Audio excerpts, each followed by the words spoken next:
They called it a research boat, but what Ibrahim tried discovered inside was something that could destroy the heart of Africa. If you want to know the full truth behind this hidden story, make sure you subscribe right now and stay with me till the end, because what you are about to hear is something the world tried to keep silent. The story begins on a quiet evening along the great rivers of West Africa. Fishermen were preparing their nets, children were playing near the banks, and families were living their ordinary lives, depending on the water that had fed their people for generations. The river was not just water, it was their lifeline. But that very lifeline was being targeted in the darkest way possible.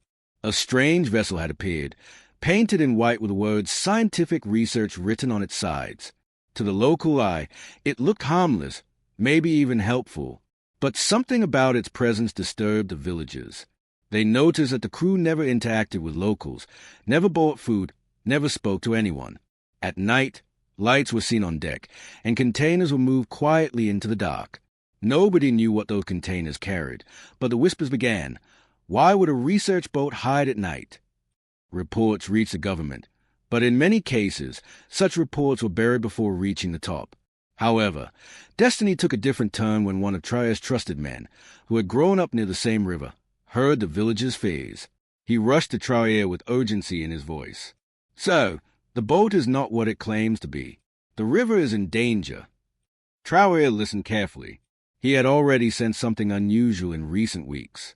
A sudden death of fish near the banks, a strange smell in the air, and sick children in nearby villages. Doctors had no answers. All signs pointed to one possibility. The river was being poisoned. Without delay, Traore gave an order that shocked even his closest allies. "We will intercept that boat.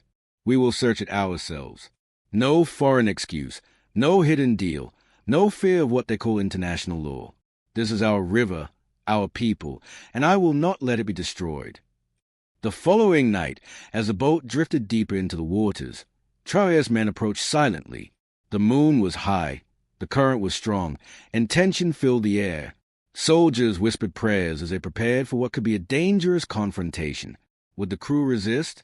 Would there be armed guards on board? Nobody knew.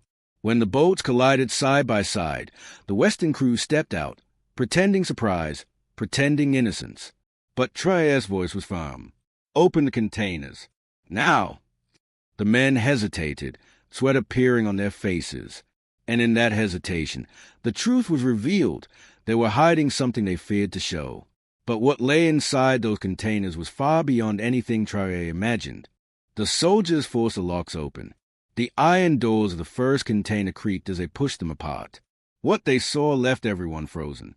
Inside were not scientific tools, not medical supplies, not food aid. Instead, there were dozens of steel barrels marked with symbols of danger, painted in yellow and black. The smell that escaped was sharp, metallic, and heavy. Even without opening the barrels, everyone felt something was terribly wrong. One of the crew members tried to speak, his voice trembling. "It is just waste, nothing harmful." But Traore stepped closer, his eyes unblinking. "If it is harmless, why does it need to be hidden? Why was it brought here in the dark?" His words cut through the silence. The villagers' stories, the sudden illness of children, the dying fish, all of it connected at that very moment. A soldier lifted a barrel slightly with his rifle butt, and the sound of liquid sloshing inside echoed across the deck. Another soldier wiped the side of the container and found faded writing in a foreign language. It was the name of a company, a corporation from Europe that had been accused before of illegal dumping in other parts of the world. The truth hit them like a storm. This was not waste to be recycled. This was radioactive poison, sealed in barrels and hidden on African soil. The Western captain stepped forward, trying to keep his calm. "This is a misunderstanding. We were only carrying research samples. If you damage these containers, you will create a problem bigger than you can handle." His voice was steady, but his hands shook. Traore's men looked at him, waiting for his decision. One wrong move could cause panic. If the barrels were truly radioactive, the danger was unimaginable. Yet if they let the boat go, millions of people would be at risk. The river stretched for thousands of miles, giving water to villages, towns, and farmlands. If this poison leaked, it would not just kill fish. It would slowly destroy lives, generation after generation.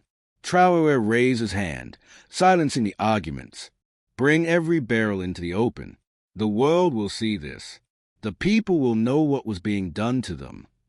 His voice was firm, but his mind carried a storm of questions. How many times had this happened before? How many rivers had been poisoned in silence while leaders looked away? How many children had died without anyone knowing why? As his men pulled the barrels into the light, one soldier noticed a date stamped on the steel. It was not recent. Some barrels were more than 20 years old. They were not only waste, they were relics of long-hidden crimes, moved from one secret dumping ground to another until they had finally been sent here. The air was heavy with fear, yet also with a rising fire of anger.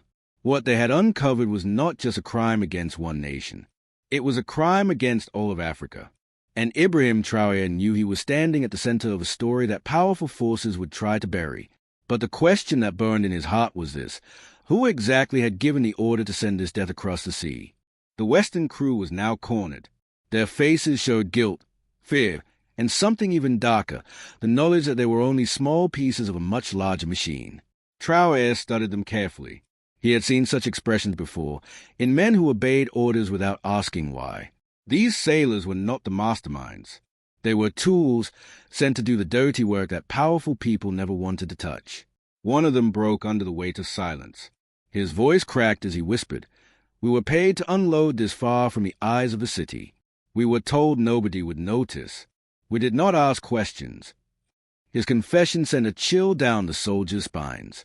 The question hung heavy. If this was only one boat, how many more had already come and gone? Traoré's thoughts raced. He remembered reports from other African nations. Sudden sickness near coastal towns, strange diseases nobody could explain, harvests that failed after water turned bitter. Could it be that the same invisible crime had been happening for years, hidden behind words like research and development aid? The pattern was too clear. This boat was not an accident. It was part of a chain. The villagers who had gathered on the shore were restless. Word spread quickly. From the deck, the people could be seen pointing, shouting, some even crying. They knew the river gave them life, and they understood that the barrels on that ship could take it all away. Mothers clutched their children tighter, elders prayed, young men clenched their fists. The scene was no longer just about evidence. It was about survival. Traoré turned back to the captain. "Tell me who sent you. Tell me which hand signed the order." The captain hesitated. He looked at the soldiers, then at the villagers, and finally at the river itself. For a moment, he seemed human, almost broken by guilt. But then his face hardened again. "You are making a mistake. You do not understand the agreements your leaders already signed. This operation was allowed." The word struck like a blade. Allowed? By who? Was someone inside the government secretly opening the door for foreign corporations to poison their own people? If what the captain said was true, then the betrayal was not only from outsiders. It was from within. Traoré's men exchanged worried glances. The thought that leaders could be complicit was painful, but not impossible. History had shown again and again that greed could silence conscience. Yet Traoré's voice cut through the doubt. No agreement allows the murder of a river. No contract gives permission to poison a child. Whoever signed it, I will face them. As the barrels stood in the moonlight, their danger clear for all to see, one of the soldiers noticed something else. There was a small notebook left inside the captain's cabin, half hidden under maps. Inside, there were coordinates, names of ports, and symbols that matched the very same company stamped on the barrels. This was not a single mission. It was a network, a system spread across coasts and rivers. The discovery confirmed what Traoré already feared. This was only the beginning of a much larger battle. The notebook trembled in the soldier's hands as he passed it to Traoré. Each page carried coded notes, strange numbers, and port names written in different handwriting. Some of the ink was fresh, while other entries were old, almost fading. It was clear this book had traveled far, carried from one hand to another, documenting secret voyages over many years. Traoré flipped through the pages, and the more he read, the colder his chest became. These were not random trips. They were a calculated system of dumping. Different boats, different dates, the same purpose, to deliver barrels of poison to African waters. The silence on the deck deepened. Soldiers leaned closer, watching their leader's face for any sign of what he would do next. The villagers on the shore were shouting now, demanding answers, demanding action.